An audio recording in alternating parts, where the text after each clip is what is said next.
Rikthehemi sërish tani, do të vazhdojmë pjesën tjetër të emisionit. Ju tregova pak më përpara që do të flasim sot për gjumin e fëmijëve. Do të flasim me Ornela Kullollin, ajo në profesion është juriste, por po kryen trajnimin për konsultente certifikuar e gjumit të fëmijët prej 0 deri në 4 vjeç. Besoj e kemi në linjë Ornelën. Mirëmëngjesi Ornela. Do duhet të afrohesh pak më afër me që nuk të dëgjoj. Të vjen zëri shumë larg, ose të afrosh telefonin si të duash. Pak më mirë tani, po prap nuk funksionon si duhet më duket. Ai fol diçka që të dëgjojmë, si të ka nisur dita sot. Mirë, dita me djalin, ka një djalë të vogël 18 muajsh, si me ato rutinat e mëngjesit. Dëgjon mirë? Po, tani të dëgjojmë. Ornela, unë kam ftuar të gjithë mamat që në mëngjes, që në fillim të emisioni, që të ulen sot sepse do flasim për gjumin e fëmijëve.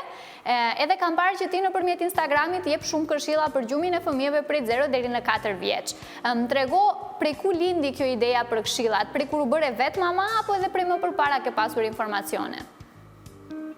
Faleminderit për ftesën që ke bërë mamave. Në fakt edhe në faqen time ka shumë nga mështënia të për që sot edhe nëpërmjet ekranit. Në fakt,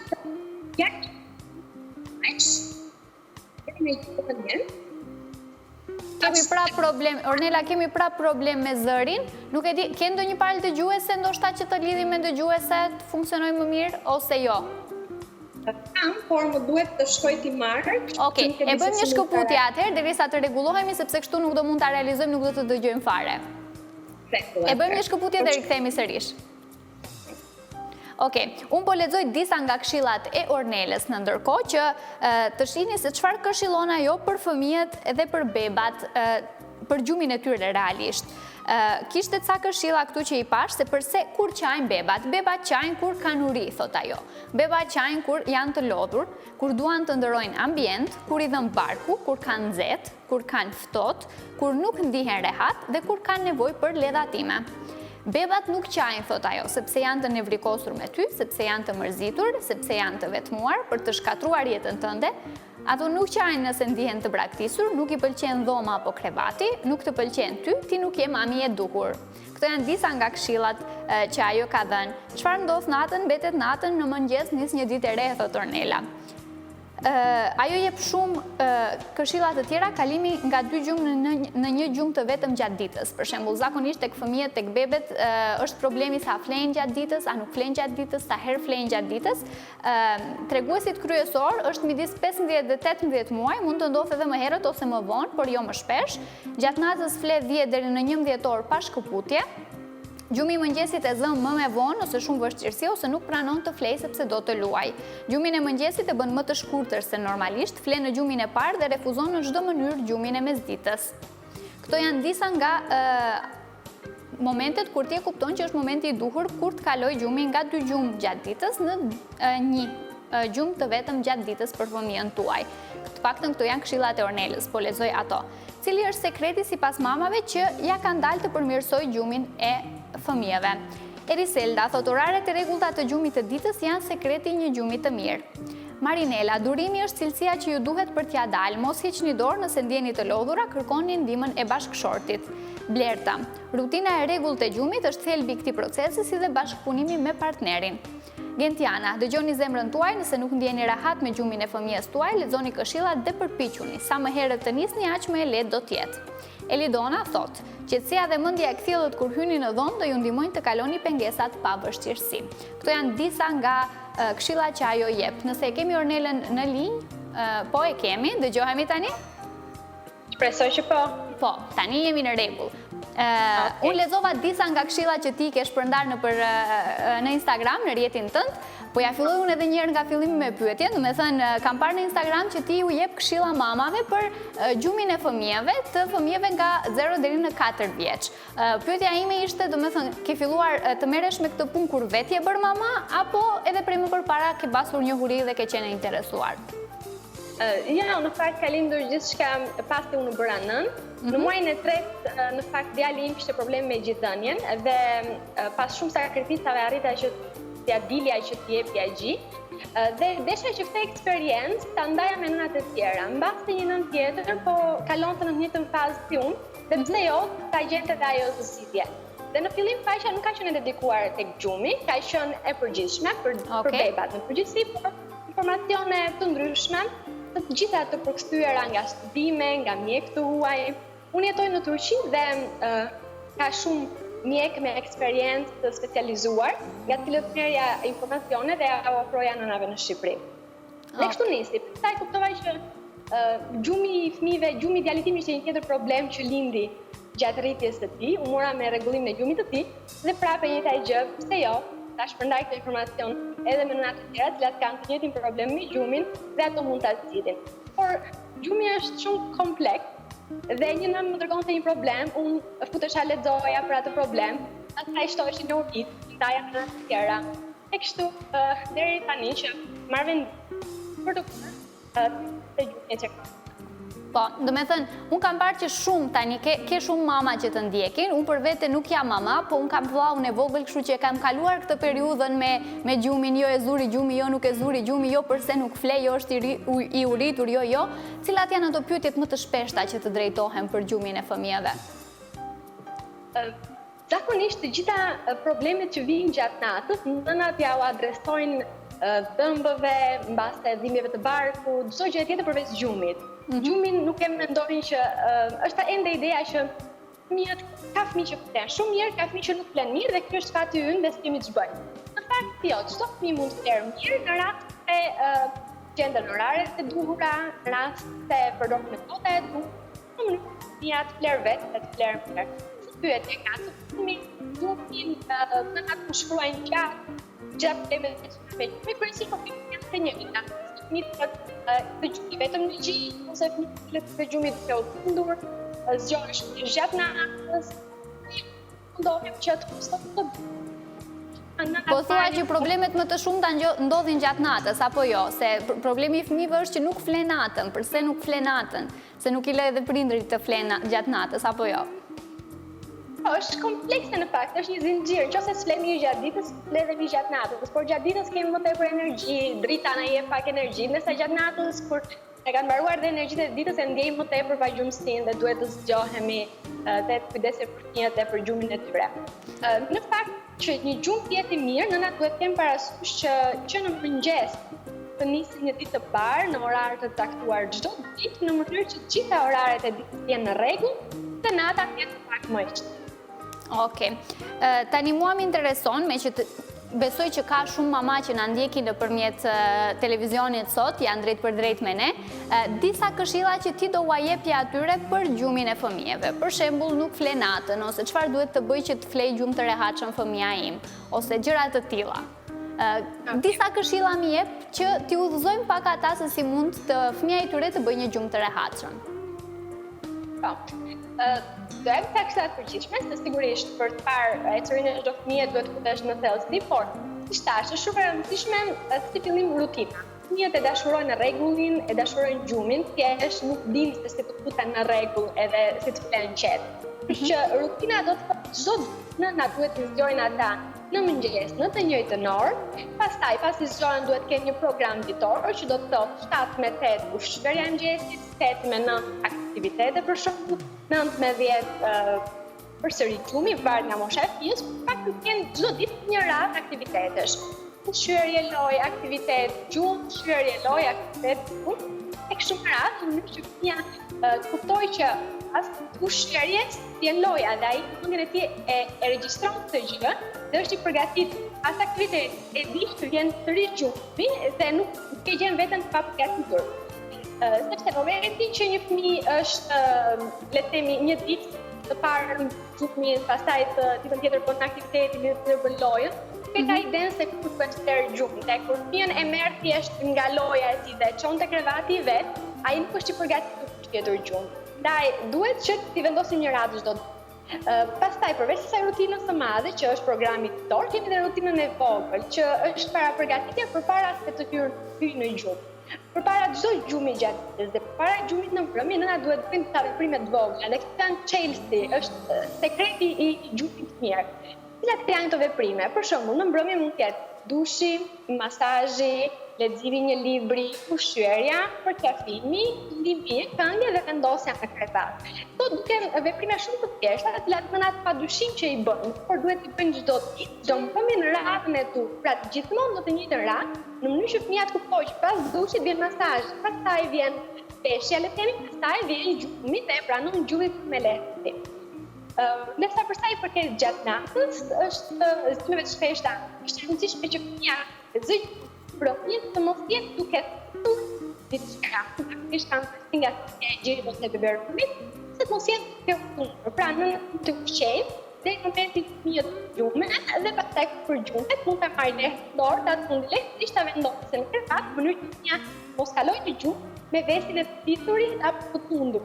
Po, se janë shumë të rëndësishme më duket këto vese që fëmijët i marrin, madje ekzistojnë edhe shumë të thëna mes nënash, apo si ne këndej themi muhabete mes grave, që mos e përkund për shembull shumë, se do e mësosh të flej duke e përkundur, ose mos e mëso të ketë biberoni në gojë, sepse do ta kërkoj të ketë biberoni në gojë. Janë këto, në thojza, mite që janë krijuar mes njerëzish të vërteta? Janë deri diku të vërteta. Sigurisht fëmia duhet të relaksohet, mund ta tundësh lehtë, mund t'i bësh përshpësh, mund ta përkëthelësh, mund të ta ushqesh, por ka një vetësi tek fëmijët. Në mënyrën në cilën ata flen gjumë, atë mënyrë kërkojnë edhe gjatë natës kur zgjohen për të rikthyer në gjumë. Pra nëse në mbrëmje e zë gjumit duke pirë gjy, edhe gjatë natës në çdo zgjim që do të bëj, do të kërkojë gjirin. Në rastin në mbrëmje e zë gjumi vetë me pak përkëthelje, edhe gjatë natës do të kërkojë të njëjtin gjë. Kështu që varet nga nëna se si do ta mësoj fëmijën të flej gjumë, besoj. Është shumë e rëndësishme që nëna të jetë të lumtur dhe rehat në veten e saj. Në momentin që nëna thotë, "Ok, për mua është në rregull fëmia të pisa herë të doj gjatë natës", është ok. Por cilësia e gjumit të fëmijës është shumë e rëndësishme. Një gjum i shkëputur gjatë natës nuk është një gjum i plotë, dhe fëmia nuk merr gjithë energjitë që i duken për të ushtruar në mëngjes dhe nuk jetë mjaftësisht i shlodur. Zakonisht nuk flen gjatë natës, kanë nevojë të gritur gjatë ditës, kanë mirë se ushqen, shumë gjatë natës, pinë, erëzohen, kjo si janë qenë gjatë ditës. Prandaj nuk bëhet fjalë gjithnjë ose nënave. Nuk e di që ju jeni heroine, jeni shumë forta, mund t'ia dilni që ndroni ditë e natë pa gjumë ta, sepse është detyra jonë, por nuk bëhet fjalë se sa të forta jemi ne. Bëhet fjalë jo për atë vetë e gjumit të mirë. Po, e rëndësishme është pikërisht, do me thënë, edhe pse nëna si nën e ka atë forcën që të rritë ditë e natë zgjuar dhe të kujdeset për fëmijën e vetë, megjithatë duhet kujdeset edhe për veten në këtë rast. Vetëm dhe fëmia ka nevojë më tepër për gjumin cilësor se sa për prezencën e nënës, e cila e ndikon gjithmonë për fëmijën. Patjetër. Tani unë kam parë në Instagramin tënd që ti nxjerr gjatë gjithë kohës edhe ata që kanë kaluar si e quan ti testin apo Gjumi, jap një certifikat motivimi mamave dhe bebave. E kam parë atë prit vetëm pak ta hap të shoh se si duken ato. Do me thënë, Edan për shembull mësoi të flej pa pirëgjie, pa tundje. Këto gjëra, do me thënë, certifikatat e gjumit që ti i shpërndan. Do me thënë, ti merresh edhe me trajnimin e mamave si ti vënë fëmijët në gjumë, apo si shkon kjo procedura, si është situata? Po, për të gjithë natë që më ndjekin, mund të ndjekin informacion nëpërmjet faqes së Instagramit, por ka edhe natë të duan asistencën time personale, që ka arritur një moment që nuk mundet do t'ja dalin ose duan pak ndihmën time. Kështu që ato marrin pjesë në një trajnim gjumi, në të cilin unë futem në detaje në historinë e fëmijës dhe në historikun e gjumit të tij, që do të thotë marrë nga për karakterin e fëmijës, mënyrën se si ai flet, për 3 ditë rresht mbledh të gjitha informacionet rreth gjumit të tij për të hartuar një program të detajuar, të specifikuar për këtë fëmijë, se si t'ia rregullojnë gjumin e tij hap pas hapi, ditë pas dite. Dhe në trajnim ndjek këtë program ditë pas dite dhe shikon rezultatet. Okay. Domethënë unë nuk bëj një shpike, nuk kam një shkop magjik. Thjesht udhëzoj nënat të cilat nuk e din rrugën e dur për të rregulluar gjumin e fëmijëve. Për të rregulluar gjumin e fëmijëve. Ku mund të ndjekin të gjithë nëna që po na ndjekin, ku mund të kontaktojnë? Në faqen time në Instagram, Këshillat e Ornelës. Këshillat e Ornelës. Po, Këshillat e Ornelës, në pjesën e profilit, aty është edhe numri i kontaktit ose emaili ku mund më shkruajnë në rast se kanë dëshirë që të kontaktojnë personalisht me mua. Okej, do me thënë gjithë nëna që po na ndjekin, këshillat e Ornelës në Instagram, shkoni dhe bëjeni follow, edhe nëse keni pyetje, ju tregoj se ku mund ta gjeni, keni numër kontakti, por keni edhe email adres, edhe mund të merrni këshilla më të detajuara për gjumin e fëmijëve tuaj. Tani Ornela, ti ke pasur vetë probleme të ngjashme, e the në fillim që ndoshta ato probleme të ngjashme me fëmijën tënd kanë bërë të lexosh edhe t'ju dalësh në ndihmë edhe mamave tjera. Po çfarë problemesh më së shumti ke pasur ti kur je bërë nën për herë të parë me fëmijën tënd? Kam pasur probleme përveç kolikave të cilat janë të dhimbjet e barkut të fëmijëve të cilat janë pranishme tek çdo bebi i vogël, kam pasur probleme me gjithënien. Dhe aty ka nisur edhe faqja ime. Fëmia im zgjodhi formulën, zgjidhte formulën për tepër se gjirin dhe pas shumë këmbguljesh dhe një sistemi me një tub të vogël që ja fuqja djalit me gojë gjatë një telefon. Përdora një teknikë vogël që ne kam shpjeguar edhe në faqen time në YouTube për t'ia rikthyer fëmijës aftësinë të rishtë të gjithë. Problemet e gjumit kanë qenë shumëta me sjarin, ai kërkonte të flinte ngriçi, pastaj pas shumë përpjekjesh arrita që ta bëja të flinte në mënyrë të pavarur, por për mua ka qenë thjesht atë tani e kanë informacionin gati, por vetëm lidhja e informacioneve të gjuhë të ndryshme ti përktheja, eksperimentoja pak me djalin tim, derisa ja dollë, por jam shumë e lumtur se tani është një fëmijë ka muaj 9, tani është 18 muaj, është një fëmijë që blen orë 7 dhe zgjon orë 7, pra në mënyrë të zgjon 7 mëngjes, një orar të rregullt, është qetë, sa gjuhë, kështu që ja vlen. Dhe ja sugjeroj, edhe është që dinë se unë dhe të bëjnë ta intimit, ka shumë pafuna që më shkruajnë në ditë se vetëm të lexuar kaq, ja kanë të tregojnë në fëmijëve. Ose në atë të dalë 100% të pak që kam përmirësuar në gjithë. Mua më intereson ti vetë, për shembull, kur ke pasur probleme, nga kush ke marrë këshilla? Nga ku ke kërkuar ndihmë, për shembull? Ke kërkuar vetëm në internet, se tani Google e kemi platformë që kur s'dim ndonjë gjë, direkt e kërkojmë atje, po ke kërkuar ndihmë nga dikush, anash teje, familjarët e tua, apo dikush që të kanë ndihmuar në fillim? Ndihma është shumë e rëndësishme. Në fakt unë jetoj vetëm me bashkëshortin dhe me djalin, kështu që ndihma që mund të më jepte bashkëshorti ishte vetëm për sa i përket, le të themi, shtëpisë, ndërsa me djalin jam marrë vetë. Dhe as nuk kam kërkuar ndihmë profesionale, sepse në fakt, me thënë të drejtën, mu duk shumë shtrenjtë të trajnues gjumi në Turqi, dhe gjithmonë një shoq më thoshte, po ti provoje një herë vetë, po ti provoje. Dhe duke provuar çdo ditë, merrja çdo ditë nga një rezultat pozitiv, duke u kapur te atë rezultat pozitive, ja dola që në fund të kisha një fëmijë që flinte vetë, por shumë nuk kanë thënë çfarë jetë duke i bërë fëmijës dhe nëna përballen besoj me këtë realitet. Do të thoshin lëre fëmijën të flerë si të doj, nuk i vendosen orare një fëmijë kaq vogël, fëmia fle kur do, zgjohet kur do, por në fakt nuk është e vërtetë. Fëmia do orare, dhe kur ka orare ndihet më i qetë edhe fle më mirë. Kërkon atë përkushtimin e vet, po çfarë bëhet pastaj kur ke dy fëmijë, edhe kur ndoshta nuk mund t'ua japësh të dyve atë përkushtimin si ja ke dhënë në fillim fëmijët të parë? Çfarë ndodh në këtë rast? E mira është që përpara se të vi fëmia e dytë, nëna të merret me fëmijën e parë për të rregulluar gjumin dhe për të vendosur orar. Në momentin që fëmia e parë ka një rutinë, ka një orar, është okay. Kur vjen fëmia e dytë, sigurisht do të jetë një ndryshim i madh në familje. Fëmia mund të shfaqet edhe shenja xhelozie dhe të dojë të rrijë më pranë nënës, por në momentin që ka orare, duhet të mbahen nënat tek ato orare, mos ta neglizhojnë fëmijën e parë asnjëherë për sa i përket gjumit, edhe aspekteve tjera psikologjike. Dhe duhet që nëna ose babai ose një person tjetër në familje të kujdeset që fëmia i parë të mbajë të njëjtat orare. Në momentin që i prishë fëmijës parë edhe oraret, atëherë bëhet një rrëmujë e madhe. Dhe nëna duhet të merret me fëmijën e më të vogël si fillim, në mënyrë që edhe aty të vendosë rregulla të vogla. Fëmijët që janë 0 deri në 4 muaj nuk mund t'i vendosësh orare, kështu që duan pak më tepër vëmendje për të kapur ato sinjalet e para të gjumit, në mënyrë që të jenë më të qetë dhe të vendosësh në gjumë në kohën e duhur. Kështu që siç thash në fillim, rutina është qetësi. Pra momentin që ti ruan të njëjtin rregull çdo ditë për fëmijën, fëmia do të ketë një ndryshim total në cilësinë e gjumit, në mënyrën se si vepron gjatë ditës, në mënyrën se sa i qetë që është gjatë ditës. Okej. Tani unë lexova pak atje në profilin tënd edhe pash që në disa postime ti thua që edhe ushqimi është i rëndësishëm kur vjen puna tek gjumi i fëmijëve. Çfarë roli ka ushqimi në këtë mes, kur vjen fjala tek gjumi? shumë i rëndësishëm. Ne kur kemi nisur të studiojmë për trajnimin e gjumit, gjëja e parë që kemi mësuar është që nuk mund të trajnojmë një fëmijë i cili është uritur. Pra nuk mundet trajnimi i gjumit do të thotë ta lësh fëmijën të qaj edhe të pushojë vetë. Trajnimi i gjumit do të thotë kujdesesh që ai të rrisë cilësinë e gjumit. Në momentin që fëmia është i uritur, nuk ka mënyrë gjatë ditës, sigurisht që nuk mund të lëmë atë të qaj dhe të mos i ofrojmë ushqimin që dëshiron. Ndaj, është e mira, ne kur organizojmë trajnimin e gjumit, kur organizojmë raportin e fëmijës, japim dhe orare në të cilat fëmia duhet të vi në mënyrë detaj, në mënyrë që të ketë edhe një ditë të organizuar ai përket ushqimit.